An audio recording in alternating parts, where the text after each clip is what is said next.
What did you mean, none of it? Insurance won't pay for anything? Harold came up with quite a plan, didn't he? Harold always thinks big. But why would you help me? You don't even like me. You're the one who doesn't like me.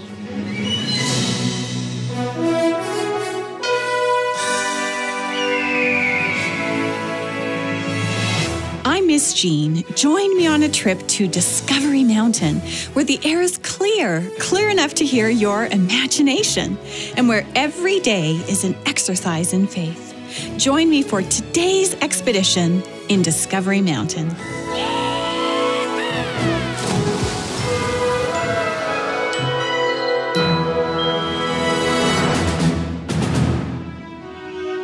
In last week's episode, several people in Discovery Mountain had to really exercise their faith.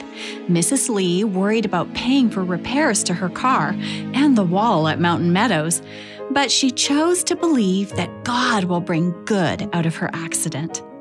Amy Beckman finally met with Pastor Peabody for a long talk about letting God into her life. And Genet recognized she doesn't need to be so afraid to let her classmates know more about her background. Let's listen to see if they keep exercising their faith and discover more about God's love and protection in today's episode called Together for Good.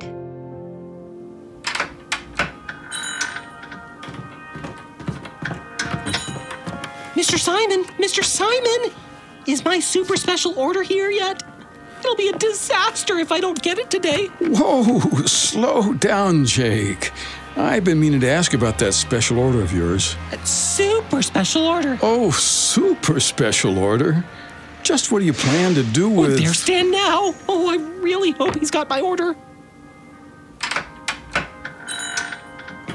Mr. Simon, I made a stop at Mountain Meadows, and you'll never believe what happened. Someone crashed into that ugly old wall of theirs. Well, that someone was Mrs. Lee. Mrs. Lee? Is she all right? Oh, I can't wait anymore. Stan, did you bring my super special order? It's right here in this case, Jake. But I just gotta ask, what are you gonna do with all this? My question exactly. You having a giant tea party or something? Tea party? No. I'm taking this to school. We're gonna build Jericho. Bye, Stan. Bye, Mr. Simon. Jericho? Your guess is as good as mine, Stan.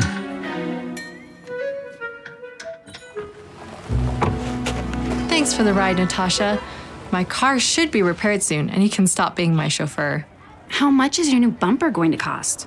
Oh, at least $900. Ouch! Will insurance cover any of it? I haven't heard from my agent yet.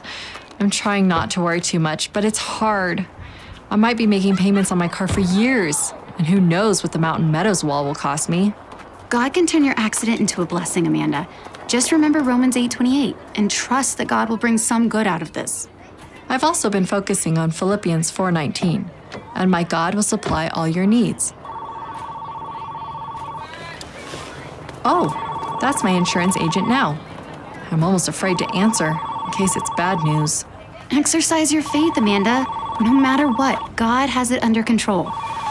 Hello? You have? What? None of it? Really? Yes, I understand. Well, thank you. What did you mean, none of it? Insurance won't pay for anything? Just the opposite, Natasha. My insurance is covering all $900. That's wonderful. Now you can relax about repair bills. Well, not quite. There's still the Mountain Meadows wall.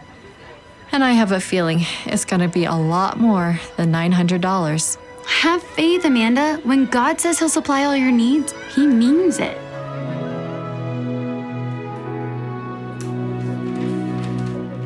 Mrs. Lee, I'm done with my ornament. See, I just finished painting my birth date on it. Very nice, Harold. Hang it over there with the others. When school is out for Christmas vacation, you can take it home. Genet, your ornament is the prettiest one of all. Thanks, Gracie. But you did a good job on yours, too. Hey, you haven't painted your birthday on it yet. Oh, I forgot. I'll do that after school. No, wait. That's not true. You mean you're not going to finish it after school? No, I mean, I didn't forget. I don't have a birthday. That's crazy. Everybody has a birthday. Not me. My parents had to guess how old I was. You don't know how old you are? When I was left at the orphanage, I had no birth certificate. Whew. That's one brick gone. Brick? What are you talking about? I was afraid no one would like me because I'm so different. Because I came from an orphanage and don't look like my parents. So I kind of put up a wall and didn't try to get to know people. And now you've decided to take the wall down? Yes, with Mrs. Lee's help. She told me to take it one brick at a time, and I decided you were the safest person to start with. That's great, Genet. Maybe Harold can be next? I've been praying you two would learn to be friends. I don't know, Gracie. There's more than just one brick between Harold and me. Hello, Mrs. Lee. Hello, class. I've got a super special surprise for you. What's in the boxes, Chaplain Jake? Maybe it's Christmas decorations or another craft like Mrs. Lee's ornaments. No, it's not a Christmas craft, but I guarantee you're gonna love it. We're gonna build Jericho. Build Jericho? Yes, indeedy. I'll start passing everything out. Let's see, I've got clay, cardboard, and craft sticks to make the houses. Oh, and ta-da! You each get your own little box of these to build the wall. White plastic bricks. Cute. Those aren't plastic bricks. Those are sugar cubes. We use them in the cafe. Sugar cubes? I want some. I knew you'd like this project, Harold, even if it doesn't have anything to do with Christmas. Harold, wait, you're supposed to build the wall, not eat it! As more and more kids discovered that Gracie was right, those cute little white bricks were sugar cubes. The classroom exploded with the noise and excitement of an entire room full of kids experiencing a sugar rush. For a while, it looked like Jake and Mrs. Lee might not be able to control the pandemonium. Oh, Mrs. Lee, it's a disaster! A catastrophe! A fiasco! It was a great idea, Jake. But next time, maybe check with me about your choice of building materials first, okay? Why in the world did I ever choose the story of Jericho? I should have picked the Christmas story like Harold wanted. Instead of building walls of Jericho, we could have made little woolly sheep out of cotton balls, built a manger out of popsicle sticks, or even... You picked a wonderful story, Jake. A Christmas story. What? Jericho's not a Christmas story. You can ask Harold. There is a Christmas story in Jericho. You just have to dig a little to find it. Dig a little? So you mean I need to put on my archaeologist hat again? Let's send the kids out for recess to run off all that energy, and I'll explain it to you while we clean up. Mrs. Lee said there's a Christmas story in the story of Jericho. Could she possibly be right? Keep listening to find out more after this short break. Hi, Kate Browning here. I play Kylie on Discovery Mountain. Take an adventure with your friends in Discovery Mountain in the book Mission Forgiveness. In this interactive faith adventure, you decide what happens next. Find Mission Forgiveness at discoverymountain.com/store. Hi Mountaineers, Miss Jean here. This month in the Discovery Mountain Club, there's an all-new episode of Jake's Take, an oddcast you can trust. And it's a good one. You'll also find 2 new bedtime Bible stories this month. Curl up under the blankets and listen to your favorite Discovery Mountain characters read you to sleep. Mountaineers, we'll see you in the clubhouse at discoverymountainclub.com.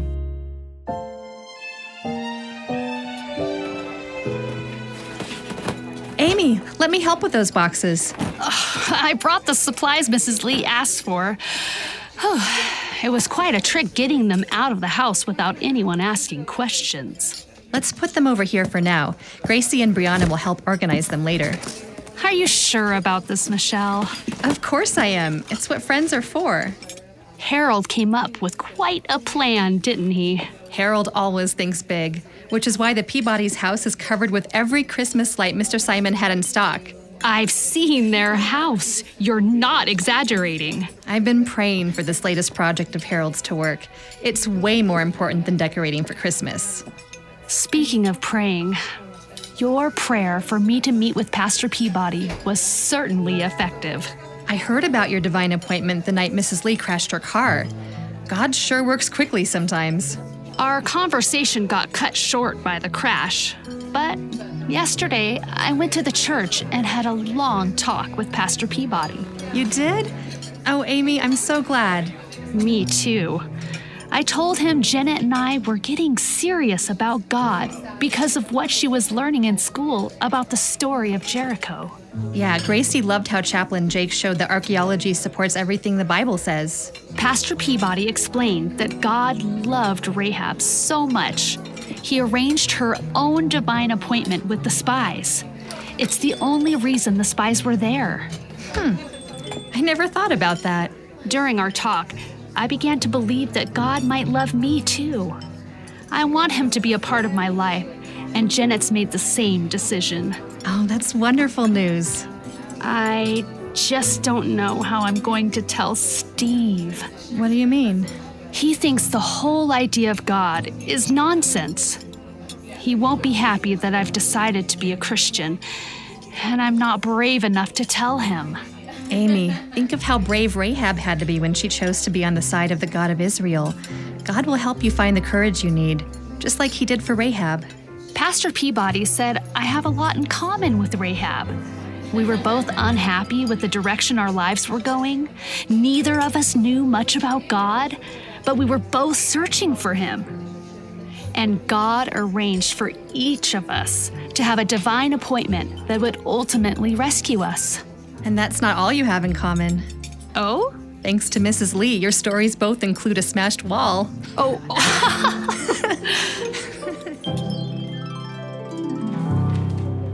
All right, everyone. Now that we've cleaned up and things have calmed down. And the sugar cubes are safely locked in my car. Chaplain Jake is going to finish the story of Jericho. But I thought you finished the story yesterday. Yeah, it ended with the walls falling down and the spies rescuing Rahab. But the story doesn't end there. Mrs. Lee reminded me the story actually ends with Christmas. Wait, you mean there really were wise men in Jericho? Not quite. Then where does Christmas come into it? Patience, Harold, patience, wait. See, the spies took Rahab and her whole family back to camp, remember? They gave them tents and their own place to live. Right. And that's where the story ends. No wise men, no shepherd, no manger. Wrong. Rahab is mentioned in the book of Matthew, the very first chapter. Hey, isn't that the chapter about Joseph and Mary? And how an angel told Joseph that Mary was going to give birth to Jesus? That's right, Harold. But first, Matthew lists all of Jesus' ancestors. Ancestors? Yeah, that's all the relatives who came before him. Like King David, he was a great, great, great, and a bunch more greats grandfather of Jesus. You got it, Gracie. And do you know who King David's great-great-grandfather was? No. Solomon. The Israelite spy? Well, the Bible doesn't actually tell us their names, but Jewish tradition says Solomon was one of them. And here comes the best part. Listen to some of the relatives' names listed in verses 5 and 6. Nahshon, the father of Solomon. Solomon, the father of Boaz, whose mother was Rahab. Rahab? Rahab was an ancestor of Jesus, but she wasn't even an Israelite. She was an outsider. Well, God doesn't care about that, Genet. As long as you choose him and follow him, you're welcomed into his family. But didn't the Israelites make Rahab stay outside the camp? That's not very welcoming. Well, they obviously didn't make her stay there long. She married Solomon. And get this, 1 Chronicles 2:10 says Solomon's father was a prince of Judah, which means Solomon was too. So even though Rahab was different, she was welcomed into God's family and married a prince? It sounds too good to be true. But it is true, Genet. Bible stories aren't fairy tales. They really happened. Hey, Chaplain Jake, I guess you were right. Since Rahab is a great, great, great grandmother of Jesus, which means We wouldn't have the Christmas story if it wasn't for her story. Yes, indeedy, Harold. You got it. So Merry Christmas, everyone, from Rahab. We'll be back after this break. Hi, producer Steve here. Would you like to hear what's coming up each week in Discovery Mountain and the Discovery Mountain Club? Sign up for our weekly e-newsletter. Visit discoverymountain.com/newsletter. Hey, it's Sean Boonstra, Speaker Director of The Voice of Prophecy, the ministry that brings you this program. Has Discovery Mountain been an encouragement to the children in your life? Weekly Discovery Mountain episodes are made possible through the generosity of our supporters. Would you like to join us as a supporter? Find out how you can receive a Discovery Mountain t-shirt as a thank you gift. Call us at 1-877-566-7365 today. That's 877-566-7365.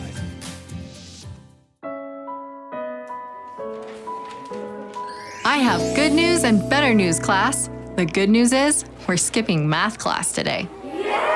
Skipping math class? What could be better than that? Instead of math, we're going on a field trip. Put your coats on because it's chilly out there. I wonder where Mrs. Lee is taking us. Do you know something about it, Gracie? Harold looks suspiciously happy too. What's going on? We just like field trips, that's all. Okay. Everybody ready? Follow me.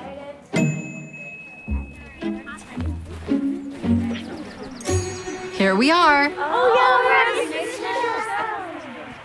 All right, line up quietly. Genet, will you lead the way in? Me?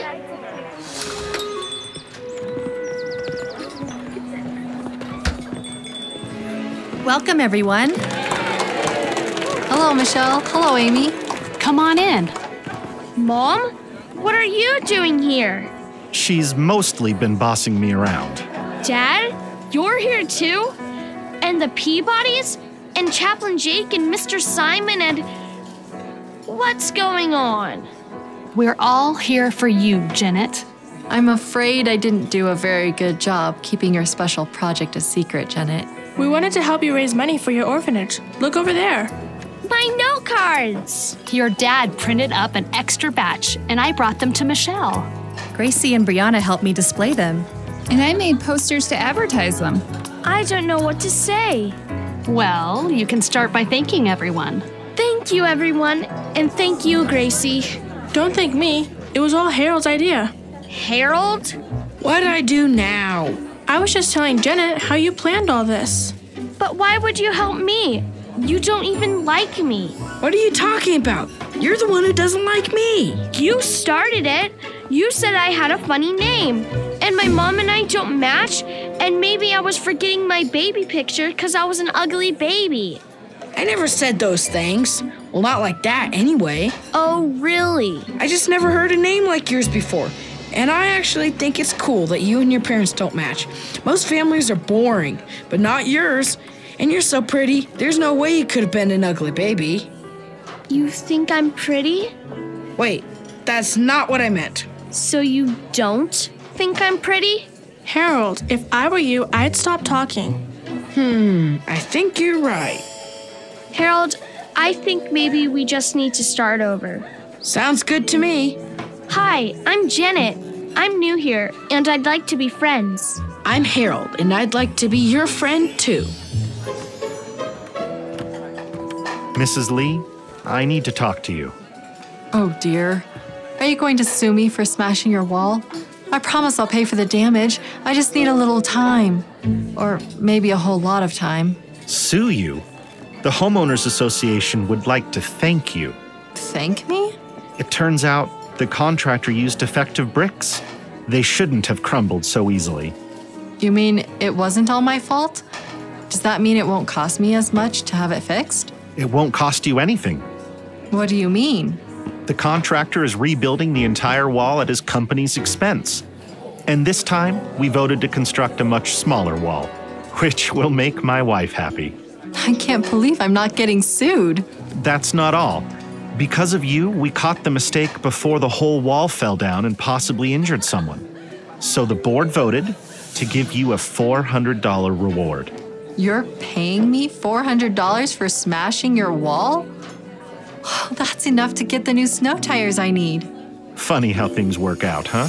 Oh, the Bible says we know that all things work together for good for those who love God. You couldn't ask for better proof, could you? All right, everyone, hurry and pick out your favorite note cards. The first 10 customers get a free chocolate chip cookie.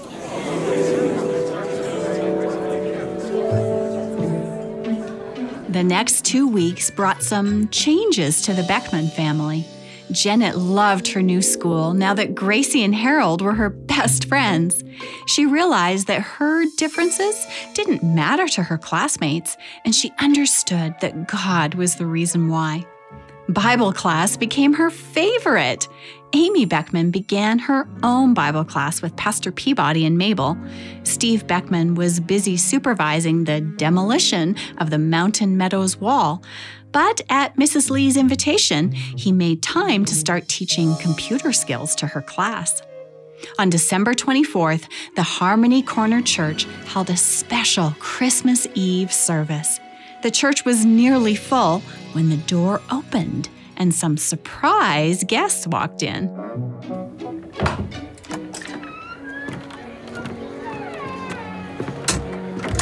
Amy, I'm so glad you and your family came.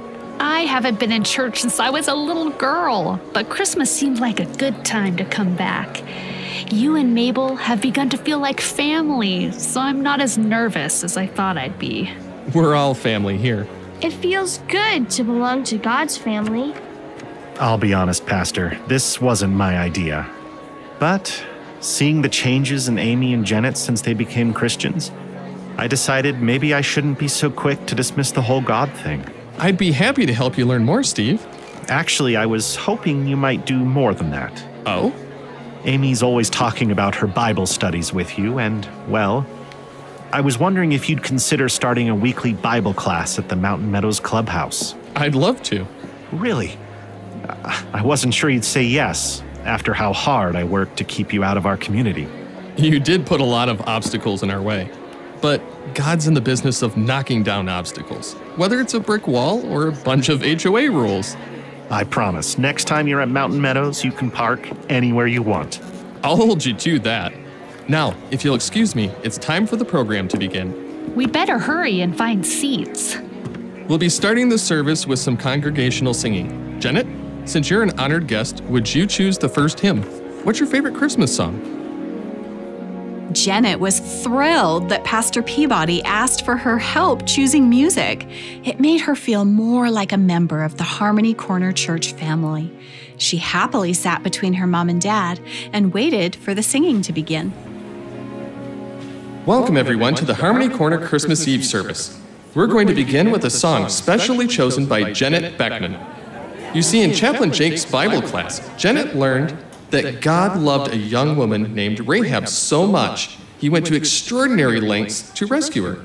It didn't matter that Rahab had lived most of her life not knowing God. It didn't matter that she was an outsider. Once she decided she wanted God in her life, he made her a member of his family. Even more exciting, an important member of Jesus' family. His great, and many more greats grandmother. So tonight, thanks to Rahab's bravery and loyalty to the God of Israel, we're going to sing Genet's favorite Christmas song.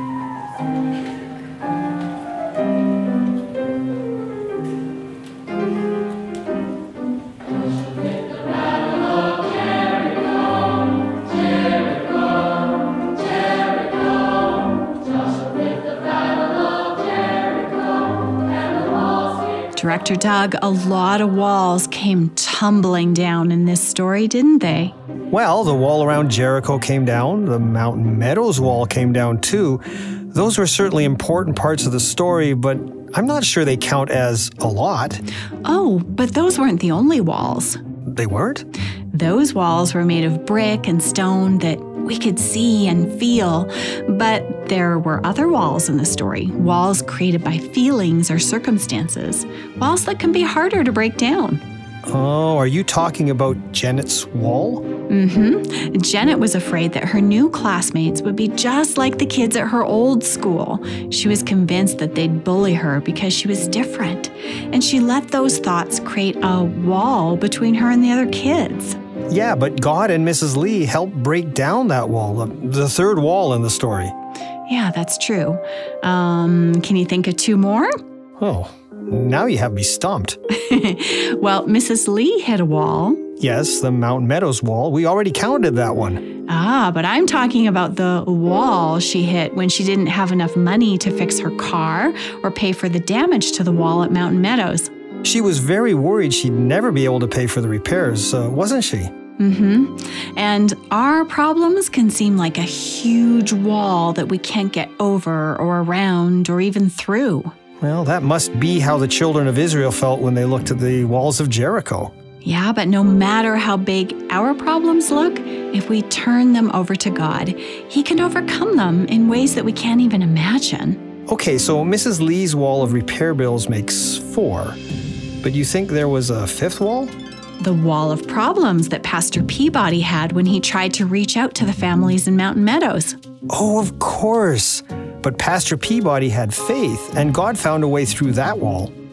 Mm-hmm. And Hebrews 11, verses 30 to 31 tells us it was faith that gave Rahab the courage to help the spies, and it was faith that brought down those walls of Jericho. Rahab's faith may have been hanging by a thread, a scarlet one, but it was enough to save her when the walls of Jericho came tumbling down. No wall is too big for God to tear down.